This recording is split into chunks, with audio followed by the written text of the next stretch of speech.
lots of years.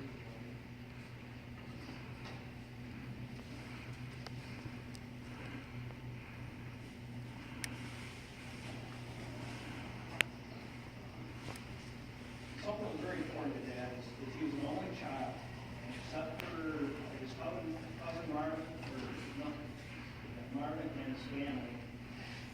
It's pretty much Grandpa, Dad, and Grandma. When he married my mother, Rigglesberger, now one of 13. She was one. And I mean, there was a pile of them.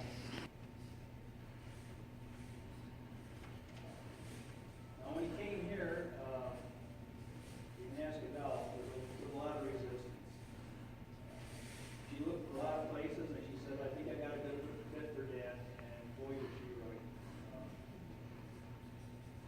He was very impressed. I think he was in here 2 or 3 weeks, and it was like somebody flipped the switch. He was his old self. He was having fun, and he got into helping with the games, and he just loved helping people play the games, and he wanted to get more people playing cards at night, and then he got involved at bingo, and he just, that was his thing. He just loved it.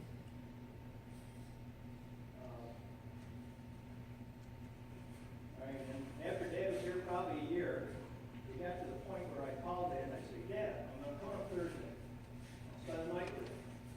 He said, well, we're going to a hand day with a racetrack Thursday. I think we're going out to eat Friday, and I know every time he was sitting at his desk looking at his calendar, his social calendar, going, how about Tuesday? I go, that's fine. I think I would have been jealous, except I knew he was having fun, and as long as he was having fun, Adele and I were happy.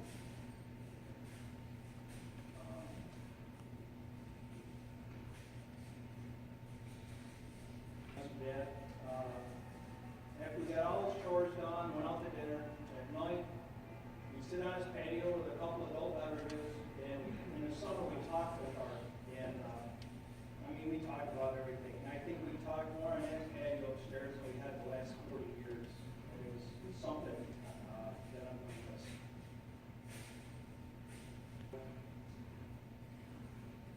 when Dad was well, I had most of the fun stuff with Dad. Visit him, we go places, we go out on Walker, we could see him from and stuff. But I don't think anyone knows, but myself, Dad, probably John, how much Adele did for Dad.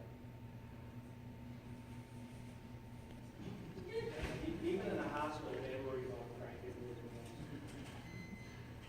The second thing was he wanted everybody to be good to each other, and he wanted everybody to look out for each other, and it's not really hard.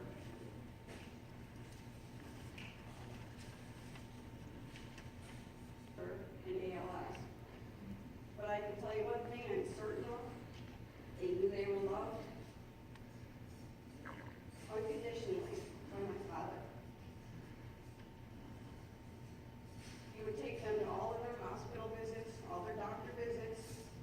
He fed them, he bathed them, and he made sure they all had their medications on time. When he made a promise to each one of them, in sickness and in health, till death we do part. Very seriously, he kept his promise. When my father, our father, married my mother, his second wife, Ruth, I'm sure everyone thought he was off his rocker. But he welcomed us, Paige and Stan welcomed us into their home with open arms, and at once didn't make any of us feel respect. He modeled for us patience, kindness, friendliness, selflessness, and real caring for others. Qualities I came, he got up and said, my stomach hurts, I got a toothache, whatever. We say, get in the shower, you're going. It's like he said to us every day going to school. When we took him to look at the apartment, he loved it, he never looked back.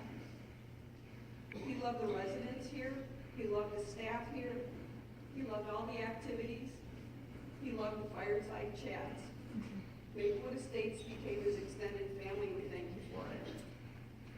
behalf of our family, Paige, Steve, Michael and Michelle, Gary, Eric, Evan, and Adele, we thank you for making the last few years of his life full and happy. Stanley Warren Little Sr., he's a tough act to follow for sure. We all knew Stan, and we can certainly picture him in our mind's eye. We can thumb through some photographs of our memory and think of things that made him unique and special. And the family wanted to provide just a minute or two at this particular point for you to share a thought or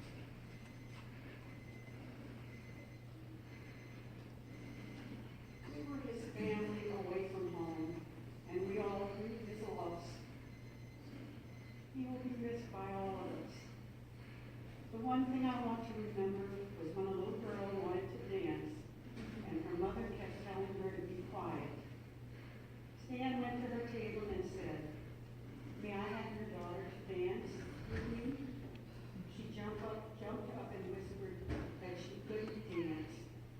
And he whispered, "Just put your feet on my shoes and you'll dance." And that was our Stan there. Stan was our selected ambassador as we entered the hall of Maplewood Estates here, and we had a great conversation with him each time we had that encounter. He was always ready to tell us about his family, about his upbringing in the little village of Mumford, and he was a great guy for us to participate with during our stay here. And we will all miss him because he was that type of fellow and a good guy. Best Stan in my life, and one thing I take away from him is no matter the weather outside, what was going on, I never saw an amazing attitude like his. Always smiling, always greeted you with a handshake, and never went on to any problems you might have in the way you felt or anything like that. So I hope to take away some of that, and so that's a memory I'll have of him. And also, on nice days, early appointments, no matter how early he had an appointment, he'd always be sitting outside of the bench, and I would not have time to put the bus in park, set the parking brake. He would jump up out of the bench and be standing at the door while waiting for me to open the door. It was an honor to know him. He was loved by everyone in Maplewood, and he helped everyone when they needed help. And when he came into the dining room, he was full of joy and made everybody happy. And I remember one thing, we had a buffet here on a Sunday. He waited till the last one was served before he went up. And we will all miss Stan. Goodbye, Stan. When I met Stan, we met a true friend. We were here probably a week, and we knew immediately that he was the pillar of Maplewood, and he will be missed by all the staff here and the residents. I have something I'm going to read from one of the residents. She wrote it, and she asked me if I would read it aloud for her. There are some griefs so great that they have to be shared. Likewise, there are some joys so overwhelming that they should be shared. While we grieve Stan's death, we all share the joy of having known him. That is why we are here today, to bid farewell to Stan, to remember and enjoy sharing the joys of life with his friends at Maplewood. We are saddened today that God has taken Stan from us, but we believe our joy can come from the thought that Stan is now in the kingdom of God, resting in peace. Stan wanted everyone to be friendly and happy. Rest in peace, Stan. Love, Peck, Icona. kind remarks. A friend of mine found himself in an estate planning seminar not too long ago. He's 55 years old. He hopes to retire in about 10 years. The speaker told the group, "Now is the time to ask yourselves, what will I leave behind?" That brought a smile to his face because it reminded him of a time when one of his children asked if he could have his baseball memorabilia after he died. But he said he knew that's a good question, and he wondered how he would answer it. Tom Brokaw named the generation that served in World War II the greatest generation that has ever lived. Stan was a member of the greatest generation. My generation hasn't proven to be great at all. In fact, we're often accused of polluting the earth, putting work ahead of family, and allowing the gap to grow between the rich and the poor, the haves and the have-nots of the world. Stan's generation, and some of you are of Stan's generation, your generation gets an A+ for its values. My generation gets a C- at best. Values. There's more to life than material wealth or the guy, the girl, the house, and the car. There are things that matter more. Today is the day to use the unique gifts and abilities you have to brighten someone else's day. Today is the day to love deeply, to share who you are and what you have with others, to live with integrity, and to be there for your family and your friends.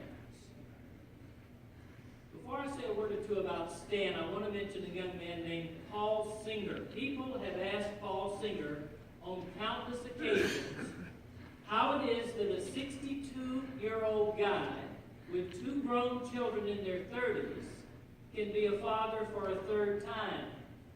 And Paul's typical reply is that Noah, his 5-year-old son, Noah was not an accident, but a deliberate attempt on his part to create a grandchild. Today, Phil is able to just appreciate Noah without needing to constantly judge or critique him. Stan brought joy to the people he knew and loved.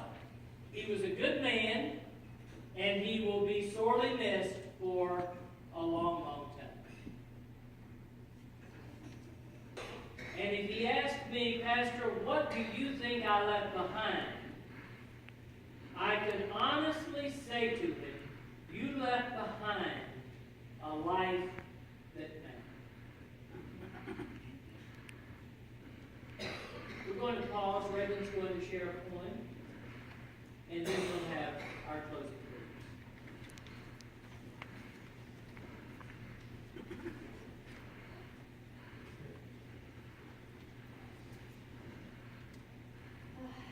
Hi, everybody. Thank you for coming. I'll just hold it. So at our community, we started a few years ago, and we had an award called the Maplewood Estates Gold Heart. And the first recipient of it was hands down Stan Lyttle. So this is a poem, and that represents everything that Stan has done and was part of this community. Who is a Maplewood Estates Gold Heart? A person that has a spirit of service, creativity, strong moral values, and the ability to work as a team, and a social conscience. They practice leadership, good interpersonal relationships, discipline, communication skills, and care for themselves and for others. This person shows activity that involves spending time unpaid doing something that aims to benefit the environment and the community around them. In addition to helping others interact in activities, going above and beyond to encourage residents to